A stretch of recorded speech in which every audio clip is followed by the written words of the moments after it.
ఎక్కడ రాజకీయ నాయకులు కొంటున్నారో, ఎక్కడ సెలబ్రిటీస్ కొంటున్నారో, ఎక్కడ పొలిటికల్ లీడర్స్ కొంటున్నారో అక్కడ కొనుక్కోండి మీరు.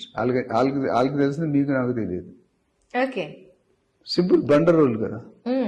ఇది అర్థమైందా? ఎక్కడైతే పెద్దవాళ్ళు కొనుక్కుంటారో మీరు కళ్ళు మూసుకొని అక్కడ కొనుక్కుంటారు. Example Jubilee hills, Banjara hills. అది అయిపోయింది. అది ఎప్పుడో 30 years జమానా మీద మీరు చిన్నప్పుడు అది. అవును. ఇప్పుడు బంజారా జూబిలీస్ కొనడం వేస్ట్. నేను కూడా కొన్నాను. కానీ ఎందుకంటే 4 లక్షలు పెట్టి కొనుక్కోవాలి ఇప్పుడు గజం. జూబిలీ నేనున్న area road number 3 Endamuru Veerendranath ఇంటికి ఎదురుగా మా ఇల్లు.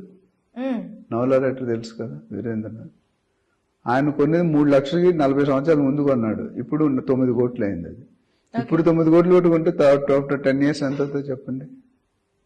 100 కోట్లు అవుతుందా? అవ్వదు, అంతే ఉంటుంది. మాక్సిమం ఒక 1 crore ఏమైనా పెరుగుతుందేమో. 9 కోట్లలో 5% పెరుగుతుంది. ఓకే. ఎందుకు? ఆల్రెడీ సాచురేటెడ్, ఇంకా పెరిగే అవకాశం లేదు. అదే మీరు షాద్ నగర్లో 20,000 కొనుక్కుంటే 10 years లో 1,00,000 రూపాయలు అవుతుంది.